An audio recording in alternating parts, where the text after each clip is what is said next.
Hello दोस्तों, आपके अपने यूट्यूब चैनल यूपीएससी नेट में स्वागत है। और आज हम बात करने वाले हैं 25 और 26 अक्टूबर की डेली करंट अफेयर्स की बात करेंगे। फटाफट रिवीजन के माध्यम से बात करेंगे जो कि आपकी सभी प्रतियोगी परीक्षाओं के लिए इंपॉर्टेंट है। यहाँ पे जो आपकी परीक्षा होगी सिविल सर्विसेज की, उसके लिए आपके एग्जाम के लिए बहुत ज़्यादा इंपॉर्टेंट ये होने वाली है, जो कि आपकी करंट अफेयर्स यहाँ मोस्ट इंपॉर्टेंट है। आज की जो हमारी करंट अफेयर्स यहाँ पे होने वाली है 20 करंट अफेयर्स के आसपास हम बात करेंगे। और एक दिन में 20 करंट अफेयर्स होना अपने आप में वैसे ही बहुत ज़्यादा इंपॉर्टेंट हो जाती है। अभी तक आप लोगों ने अगर चैनल को सब्सक्राइब नहीं किया है, सब्सक्राइब कर लीजिए। वीडियो पसंद आए लाइक कीजिए, बेल आइकन पे प्रेस कर लीजिए जिससे कि आने वाले वीडियोस का नोटिफिकेशन मिलता रहे। साथ ही हमारी कुछ सोशल साइट हैं, उनको आप ज्वाइन कर सकते हैं आप, क्योंकि यहाँ पे हम नोट्स और पीडीएफ फ्री में प्रोवाइड कराते हैं। शॉर्ट नोट्स आप लोगों को मिलेंगे जो कि आपके मोस्ट इंपोर्टेंट टॉपिक पे रहते हैं। तो कहीं ना कहीं आप लोगों को व्हाट्सएप टेलीग्राम वगैरह पे सारे ज्वाइन कर लीजिए।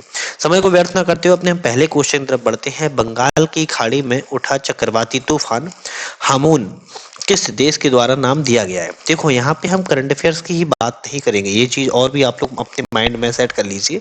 यहाँ पे हम करंट अफेयर्स के साथ साथ उसके हम फैक्ट की, इसकी हम एक्सप्लेन की भी बात करेंगे, क्योंकि कभी कभी एग्जाम में क्वेश्चन डायरेक्ट करंट अफेयर से नहीं आता है, फैक्ट से ही अक्सर पूछे जाते हैं। तो बंगाल की खाड़ी में अगर उठे चक्रवाती तूफान हामून की अगर बात करें तो ईरान के द्वारा नाम दिया गया है।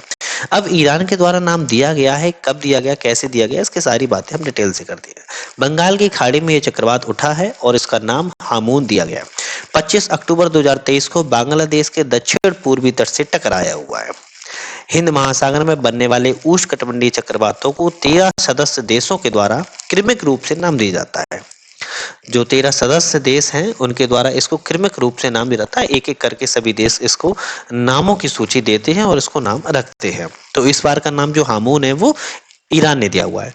ये कौन से कहाँ पे हुआ है याद रखिएगा। भारत की स्थिति की लमसम ये बात कर लेते हैं तो ये बंगाल की खाड़ी रही, बे ऑफ बंगाल अगर देखा जाए तो इस साइड रहा पूरब में। और यहाँ पे ये कहाँ से टकराया है, कैसे, बांग्लादेश से टकराया हुआ है, बांग्लादेश के दक्षिण पूर्वी तट से टकराया है। चक्रवाती तूफान हामून को ईरान द्वारा नामित किया गया और हामून एक फारसी शब्द है। कैसा शब्द है? एक फारसी शब्द है जो कि अस्थायी रेगिस्तान, झीलों और दलदली भूमि को दर्शाता है। जो शब्द है, इस शब्द का जो अर्थ है वो अस्थायी रेगिस्तान, झील और दलदली भूमि को दर्शाता है। ठीक है, बहुत इंपॉर्टेंट क्वेश्चन है, एग्जाम में इसी तरह के क्वेश्चन पूछे जा सकते हैं। नेक्स्ट क्वेश्चन की बात करते हैं, बहुत प्यारा क्वेश्चन और इंपॉर्टेंट क्वेश्चन है। पेंटब्रश स्विफ्ट किस दुर्लभ प्रजाति का नाम है? याद रखिएगा, पेंटब्रश स्विफ्ट जो दुर्लभ प्रजाति है वो तितली की एक प्रजाति है, उसका नाम रखा गया। अगर हम बात करें कहाँ पाई जाती है तो पश्चिमी हिमालय में एक दुर्लभ प्रजाति है, उसका नाम बेंट विरस स्विफ्ट रखा गया। बटरफ्लाई की तस्वीर पहली बार हिमाचल प्रदेश के चंबा में ली गई है। याद रखिए, कहाँ पे ली गई है? हिमाचल प्रदेश के कहाँ पे? चंबा में इसकी तस्वीर को लिया गया है। ये कहाँ पाई जाती है? वेस्ट हिमालय में पाई जाती है, पश्चिमी हिमालय में इसको पाया जाता है। हिमाचल प्रदेश में लगभग 430 तितली की प्रजातियों का घर है। जो भारत में पाई जाने वाली कुल तितली की प्रजातियों 25% हिमालयी क्षेत्र में, हिमाचल में पाई जाती है। तो याद रखिएगा, भारत में जितनी भी तितली की प्रजाति पाई जाती हैं, अगर उसका हम 25% निकालें तो 25% केवल हिमाचल प्रदेश में ही तितली की प्रजातियां पाई जाती हैं। अगर हम प्रजातियों की बात करें, हिमाचल प्रदेश 430 के आसपास प्रजातियां पाई जाती हैं, जो अपने आप में हिमाचल को अलग ही विविधता उसके लिए दर्शाती है। तो जो पेंटा विरस स्विफ्ट प्रजाति है वो तितली की प्रजाति है। नेक्स्ट क्वेश्चन देखते हैं, भारत के पहले नैनो डीएमपी प्लांट का उद्घाटन किस राज्य में किया गया? रखिएगा, कौन सा प्लांट का है? नैनो। नैनो का जब भी आता है तो यार कि वो नैनो टेक्नोलॉजी से कहीं ना कहीं जुड़ जाता है। तो भारत के पहले है, फर्स्ट है, और ये भी इंपॉर्टेंट हो जाता है। भारत का पहला नैनो डीएमपी प्लांट का उद्घाटन गुजरात राज्य में किया गया। अब देखते हैं किसके द्वारा किया गया है। तो केंद्रीय गृह एवं सहकारिता मंत्री अमित शाह ने गुजरात के गांधीनगर में, कहाँ पे किया है? गांधीनगर में देश के पहले नैनो डीएमपी प्लांट का उद्घाटन किया हुआ है। इस अवसर पर उन्होंने ये भी कहा है कि 9 दिनों में, आने वाले दिनों में नैनो टेक्नोलॉजी कृषि क्षेत्र में गेम चेंजर साबित होगी। कलोल में नैनो लिक्विड डैम्प प्लांट इफ्को द्वारा 300 करोड़ रुपए की लागत से स्थापित किया गया। इफ्को की स्थापना की बात करें तो 1966 में हुई थी। किसकी बात कर रहे हैं हम यहाँ पे? इफ्को की बात कर रहे हैं। इफ्को की स्थापना की बात कर रहे हैं तो 1966 में की गई थी। और इफ्को के द्वारा इस प्लांट को 300 करोड़ रुपए की लागत से बनाया गया है, सॉरी 300 करोड़ की लागत से बनाया गया है। नेक्स्ट क्वेश्चन तरफ बढ़ते हैं। उम्मीद है सारे क्वेश्चन आप लोग पसंद आ रहे हो, तो आप लोगों ने वीडियो को लाइक किया होगा, शेयर किया होगा। शेयर करने से मोटिवेशन मिलता है हर किसी को, और मुझे भी मोटिवेशन मिलेगा। नेक्स्ट क्वेश्चन बात करें तो national cooperative for exports limited किसने लॉन्च किया? तो याद रखिएगा, national cooperative for export limited की बात किया है तो अमित शाह के द्वारा लॉन्च किया गया।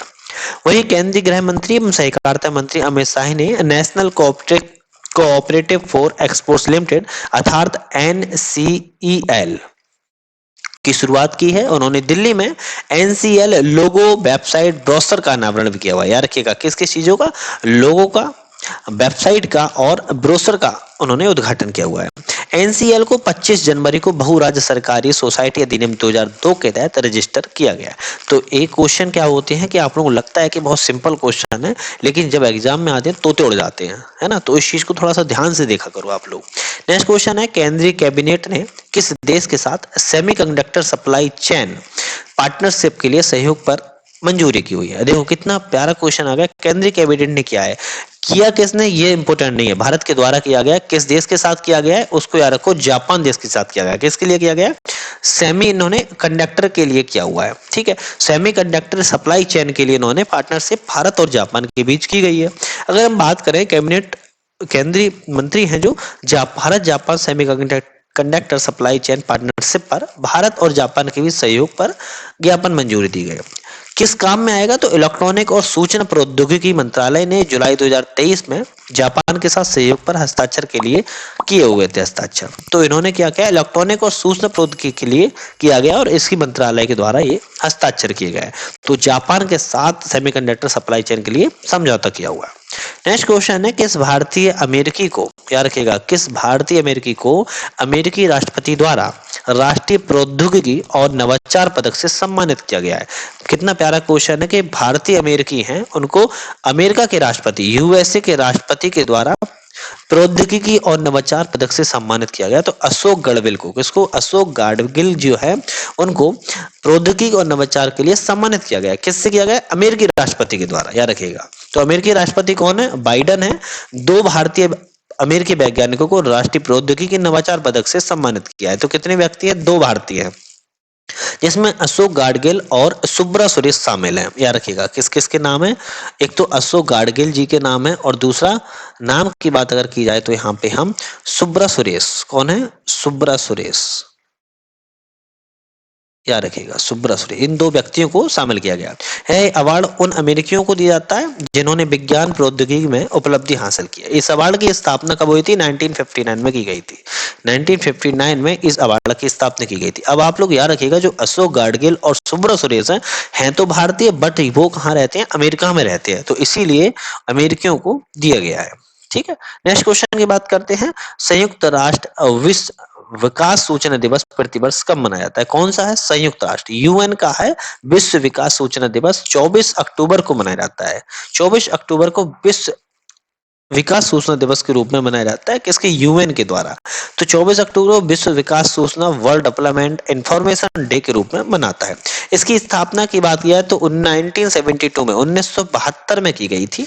इस दिवस का उद्देश्य क्या है? उद्देश्य अगर देखी जाए, इसका उद्देश्य इंपोर्टेंट है। उद्देश्य की बात करें तो विकास की समस्याओं और उन्हें हल करने के लिए अंतर्राष्ट्रीय सहयोग को मजबूत करने की आवश्यकता पर ध्यान देना है। किसके लिए? अंतर्राष्ट्रीय सहयोग, इंटरनेशनल, यहाँ पे सहयोग की बात कर रही है। अंतरराष्ट्रीय सहयोग बहुत अच्छा शब्द है ना। अंतरराष्ट्रीय सहयोग को बढ़ावा देना है और उसका विकास करना है, मजबूत बनाना है। यह दिवस संयुक्त राष्ट्र दिवस के साथ मनाया जाता है। इसकी स्थापना 1945 में हुई थी। तो संयुक्त राष्ट्र दिवस की स्थापना कब हुई थी? 1945 में की गई थी। और अगर बात की जाए, हम यूएन की स्थापना 1945 में, और अगर बात की जाए कि जो संयुक्त विश्व विकास सूचना दिवस है, इसकी स्थापना कब हुई थी? तो 1972 में की गई थी। तो इसीलिए इसको 24 अक्टूबर के रूप में, दिवस के रूप में मनाया जाता है। नेक्स्ट क्वेश्चन की तरफ बढ़ते हैं। नेक्स्ट क्वेश्चन है, खबरों में देखा गया अनुभव पोर्टल किस केंद्रीय मंत्रालय से संबंधित है? बहुत प्यारा पोर्टल है अनुभव पोर्टल। क्या है? कार्मिक, लोक शिकायत और पेंशन मंत्रालय के द्वारा इसको संबंधित रखा गया। अगर हम बात करें, पेंशन और पेंशन भोगी कल्याण विभाग नई दिल्ली में अनुभव पुरस्कार 2023 समारोह की मेजबानी कर रहा है। अनुभव पोर्टल कार्मिक, लोक शिकायत, पेंशन मंत्रालय से संबंधित है, याद रखिएगा। तो अनुभव पोर्टल का जब भी नाम आता है तो आप ये समझो कि आप जॉब कर रहे हो और आपकी पेंशन लेना है आपको, तो उससे आपको याद रहेगा। अनुभव पोर्टल किससे संबंधित है? पेंशन विभाग से संबंधित है। यह पोर्टल मार्च 2015 में प्रधानमंत्री के आदेश पर लॉन्च किया गया था। इस पोर्टल का उद्देश्य है सेवानिवृत्त जो सेवा पूरी कर लेते हैं उसके बाद सरकारी अधिकारियों को सरकारी सेवा के दौरान अनुभवों का रिकॉर्ड छोड़ने के लिए प्रोत्साहित करना है उनका, ये लक्ष्य उनका रखा गया। तो पेंशन समारोह में पुरस्कार भी जाएगा और इसको लागू भी किया जाएगा। नेक्स्ट क्वेश्चन देखते हैं, केंद्रीय कपड़ा मंत्रालय के द्वारा लॉन्च किए गए कपास का ब्रांड क्या नाम दिया गया? तो याद रखिएगा जो कपास का नाम है क्या दिया गया है, तो कस्तूरी कॉटन भारत। क्या नाम दिया है? कस्तूरी कॉटन भारत। बहुत इंपॉर्टेंट क्वेश्चन आ सकता है। केंद्रीय कपड़ा मंत्रालय के द्वारा कपास का ब्रांड कस्तूरी कॉटन भारत दिया गया। अगर हम बात करें कौन है केंद्रीय कपड़ा मंत्री, तो पीयूष गोयल है। पीयूष गोयल ने कस्तूरी कॉटन भारत के लिए वेबसाइट का अनावरण किया है और नई दिल्ली के लिए वेबसाइट कस्तूरी कॉटन भारत पहल के संबंध में आवश्यक जानकारी और अपडेट भी प्रदान के लिए एक डिजिटल प्लेटफॉर्म उन्होंने लॉन्च किया हुआ है। कस्तूरी कॉटन भारत कपड़ा मंत्रालय, भारतीय कपास निगम और व्यापार निकायों और उद्योग की संयुक्त रूप से पहल है। तो ये चार चीजों से पहल बनाई गई है। किससे? कस्तूरी कॉटन भारत कपड़ा मंत्रालय के द्वारा, भारतीय कपास निगम के द्वारा, व्यापार निकायों के द्वारा और उद्योगों के द्वारा। तो ये चार संयुक्त पहल है एक साथ, जिसका नाम उन्होंने कपास का कस्तूरी कॉटन भारत रखा हुआ है। तो ये भी इंपॉर्टेंट कहीं ना कहीं अपने आप में हो जाता है। नेक्स्ट क्वेश्चन को देखते हैं, किस राज्य या केंद्र शासित प्रदेश ने मिशन महिला सारथी, कितना इंपॉर्टेंट मिशन है मिशन महिला सारथी, किस लिए है इसकी हम बात करेंगे, क्योंकि एग्जाम में इसी तरह के क्वेश्चन अक्सर पूछे जाते हैं। उत्तर प्रदेश सरकार के द्वारा उद्घाटन किया गया है। यूपी ने मिशन महिला सारथी की उद्घाटन किया हुआ है। क्या है इसके बारे में बात करें तो उत्तर प्रदेश के मुख्यमंत्री सभी को पता है योगी आदित्यनाथ हैं और इन्होंने अयोध्या में, कहां पे किया हुआ है याद रखिएगा, अयोध्या में, अयोध्या में मिशन महिला सारथी का उद्घाटन किया और योजना के तहत राज्य परिवहन निगम की 51 बसों का संचालन महिला ड्राइवरों और कंडक्टरों द्वारा किया जाएगा। तो याद रखिएगा मिशन महिला सारथी क्या है? राज्य परिवहन, क्या है? राज्य परिवहन जो बसें होती हैं उन बसों में महिला ड्राइवर और कंडक्टर के रूप में, कौन है? महिला ड्राइवर और कंडक्टरों के रूप में संचालन करेंगे, तो इसीलिए इसको मिशन महिला सारथी रखा गया। तो कितना इंपॉर्टेंट क्वेश्चन है कि नाम से कुछ और लग रहा है, काम इसका कुछ और ही है। तो ऐसे ही क्वेश्चन पूछ ले जाते हैं जिसमें आप फंस जाते हैं। तो इसको याद रखिएगा, मिशन महिला सारथी उत्तर प्रदेश सरकार ने राज्य परिवहन बसों के लिए किया हुआ है। नेक्स्ट क्वेश्चन तरफ बढ़ते हैं। नेक्स्ट क्वेश्चन है हमारा, कहां पर 2024 में ई प्रिक्स के दूसरे संस्करण का आयोजन किया गया है? तो अगर हम बात करें हैदराबाद में किया गया है, 2024 के लिए किया गया ई प्रिक्स के दूसरे संस्करण का आयोजन हैदराबाद। हैदराबाद कहाँ है आप लोग पता होगा, भारत में ही है। नेक्स्ट क्वेश्चन है, हाल ही में महिला सशक्तिकरण हेतु फिक्की महिला संगठन ने किसके साथ समझौता किया हुआ है? तो GNDU के साथ समझौता किया हुआ है, याद रखिएगा। उम्मीद है सारा सेशन आप लोग पसंद आ रहा होगा। आप लोग चैनल पे नए थे, चैनल को सब्सक्राइब किया होगा, नहीं किया तो कर लीजिए। वीडियो पसंद आ रही लाइक किया होगा, बेल आइकन पे प्रेस कर लीजिए, उससे आने वाली वीडियो का नोटिफिकेशन मिलता रहेगा। शेयर आपने अपने फ्रेंडों के साथ किया होगा जिससे कि मोटिवेशन मिलेगा। डिस्क्रिप्शन में बहुत सारी वीडियो की लिंक है, आप उसको भी जाके देख सकते हैं अपने हिसाब से, क्योंकि हम यहाँ पे पैसिफिक टॉपिक पर भी, याद रखिएगा, टॉपिक पर भी वीडियो बनाते हैं जिससे कि आपके एग्जाम में इंपोर्टेंट हो, है ना। क्वेश्चन की तरफ आते हैं। बहुपक्षीय अभ्यास मिलन के लिए मध्य योजना सम्मेलन की मेजबानी कौन करेगा? तो विशाखापट्टनम के द्वारा अभ्यास मिलन के लिए मध्य योजना के सम्मेलन की मेजबानी की बात की जा रही है। नेक्स्ट क्वेश्चन है, वनडे वर्ल्ड कप में 2 बार 5 विकेट, याद रखिएगा 5 विकेट लिए हुए इन्होंने, अच्छी उपलब्धि हासिल की है। 5 विकेट हासिल करने वाले पहले भारतीय गेंदबाज कौन बने? मोहम्मद शामी। कौन बने? मोहम्मद शामी ने वनडे वर्ल्ड कप में 2 बार 5 विकेट लिया हुआ है। नेक्स्ट क्वेश्चन आता है, आकाश चंगमई ने एशियाई पैरा खेल 2023 की किस स्पर्धा में स्वर्ण पदक जीता हुआ है? तो बैडमिंटन में इन्होंने स्वर्ण पदक जीता हुआ। इनका नाम है आकाश चांगमई। नेक्स्ट क्वेश्चन आता है, अंतरराष्ट्रीय परमाणु ऊर्जा एजेंसी के महानिदेशक भारत आए थे, उनका नाम क्या है? तो ऐसे ही क्वेश्चन देखो इंपोर्टेंट हो जाते हैं। अंतरराष्ट्रीय परमाणु ऊर्जा एजेंसी के महानिदेशक थे और भारत में आए थे, इनका नाम है राफेल ग्रोसी। क्या नाम है? राफेल ग्रोसी जी है, वो अंतरराष्ट्रीय परमाणु एजेंसी के महानिदेशक हैं और उन्होंने भारत अभी आगमन हुआ था। नेक्स्ट क्वेश्चन है, किसने roaring revival tigers of India का उद्घाटन किया है? तो जगदीप धनखड़ जी हैं, उन्होंने roaring revival tigers of India का उद्घाटन उन्होंने किया हुआ है अपने हाथों से। नेक्स्ट आता है कस्तूरी कॉटन भारत की वेबसाइट कहाँ लॉन्च की गई है? तो पीयूष गोयल के द्वारा लॉन्च की गई है नई दिल्ली में। आप लोगों को पता होगा, मैंने आप लोगों को बताया, इसके कपास के लिए इसको बढ़ावा देना है इसमें, ठीक है। नेक्स्ट आता है और अंतिम क्वेश्चन है, हाल ही में कहाँ मत्स्य संपदा जागरूकता अभियान पर कार्यशाला का उद्घाटन किया गया है? तो कोची में किया गया है। अब कोची आप लोग पता होगा, कोची कहाँ पे है, आप मुझे कमेंट में बताइएगा, ठीक है। तो मत्स्य संपदा अभियान की शुरुआत कोची में की गई है। आज के हमारे सेशन में इतना ही था। एक नई वीडियो के साथ नई वीडियो में फिर से मुलाकात करेंगे। वीडियो बनने का बहुत बहुत धन्यवाद।